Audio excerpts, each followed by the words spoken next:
عمران خان پاکستان کو تباہ کرنے کے اسرائیلی اور بھارتی ایجنڈے پر کام کر رہے ہیں۔ عمران کے ریاست دشمن اور اسلام مخالف عزائم و مقاصد رفتہ رفتہ سامنے آنے لگے ہیں۔ عمران خان کا اصل مشن کیا ہے؟ تہلکہ خیز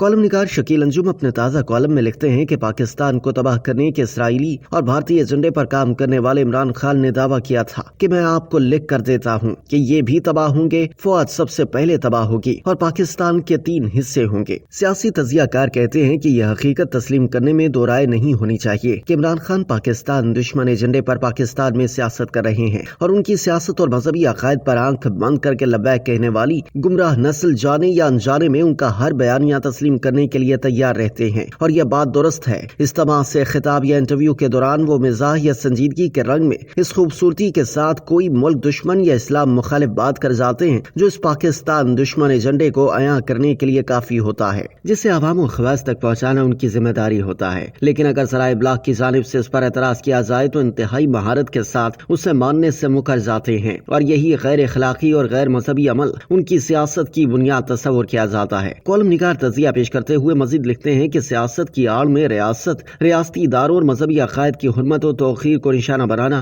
عقیدہ ختم نبوت کی نفی کرنا، مذہبی اختیار کو تسلیم کرنے سے انکار کرنا اور اپنے مذہبی نظریات کا پرچار کرنے کے عمل سے عمران خان کے نظریات اور مقاصد کا بنیادی حصہ ظاہر ہوتا ہے۔ ناقدین عمران خان کے حقیقی آزادی کے بیانیہ اور نعرے کو حقیقی معنی پہناتے ہوئے سے پاکستان اور اسلام دشمن ایجنڈے کو آگے بڑھانے کا ذریعہ قرار دیتے ہیں، جسے وہ نئی نسل میں گمراہی پھیلانے اور پاکستان اور اسلام دشمن ایجنڈے کی تشہیر کا آسان راستہ سمجھتے ہیں۔ کئی بار اس بات کا فخریہ اظہار کر چکے ہیں کہ وہ اللہ کو نہیں مانتے تھے اور نہ انہیں مذہب کے بارے میں کوئی آگاہی تھی، نہ کوئی دلچسپی۔ شکیل انجم کے بقول غیر فطری اور غیر اخلاقی وتیرہ ان کی یکجہتی اور قرب کی بنیادی شرائط ہیں جن کی نشاندہی ریحام کر چکی ہیں، اور تحریک انصاف کے رہنما ایک ٹی وی انٹرویو میں واشگاف الفاظ میں ان اعمال کی تصدیق کر چکے ہیں، اور وہ عمران خان سمیت اپنے دوستوں کے گروپ کے بارے میں تفصیل سے آگاہ کر چکے ہیں۔ لیکن دوسری جانب ریاست مدینہ کے دعوے دار عمران خان اس حقیقت کو فراموش کر چکے ہیں کہ رب العالمین نے ایسی قوموں کو نیست و نابود کر دیا تھا جنہوں نے اس کے احکامات کو نظر انداز کیا،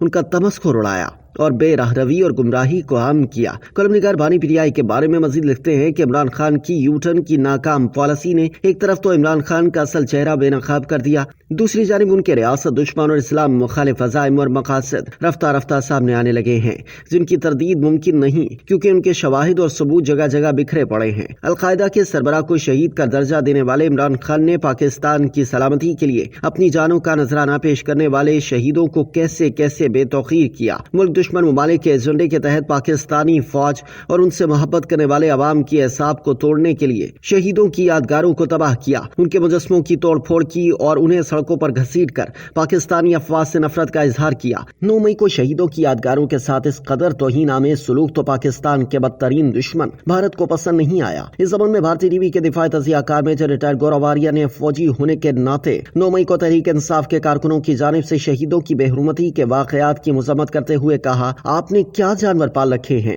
جنہیں شہیدوں کی حرمت کا بھی خیال نہیں آیا اور انہوں نے شہیدوں کے مجسموں کو سڑکوں پر گھسیٹا۔ کالم نگار کے بقول عمران خان کی ان حرکتوں کا فائدہ اسرائیل، بھارت اور پاکستان کی سلامتی کو نقصان پہنچانے کے خواہش مند ممالک کو ہوا، کیونکہ انہوں نے اسرائیلی ایجنڈوں کے ذریعے پاکستان اور ان کی سلامتی کے اداروں کو عالمی سطح پر بدنام کرنے کی کوشش کی، اور انہی دشمن ممالک کی خواہش پر اسے دہشت گرد ملک ثابت کرنے کی سر توڑ کوششیں کی تاکہ پاکستان کے ایٹمی پروگرام پر پابندی عائد کر کے اسے اپاہج ممالک کی فہرست میں شامل کرایا جا سکے۔ شکیل انجم نے کالم کے آخر میں حیران کن دعویٰ کیا۔ وہ لکھتے ہیں کہ عمران خان کا صرف ایک جملہ اس کے چاہنے والوں کی عقل ٹھکانے لگانے کے لیے کافی ہے، جس میں انہوں نے ایک انٹرویو میں انتہائی توہین آمیز لہجے میں کہا تھا کہ قانون سب کے لیے برابر ہونا چاہیے۔ میں سمجھتا ہوں کہ یہ غلط ہے کہ جو رسول صلی اللہ علیہ وآلہ وسلم کو آخری نبی نہیں مانتا وہ مسلمان نہیں۔ اس بات کا اندازہ بخوبی کیا جا سکتا ہے کہ عمران خان کس کس کے ایجنڈے پر کام کر رہے ہیں اور کیا کیا مقاصد حاصل کرنا ان کے مشن میں شامل ہیں۔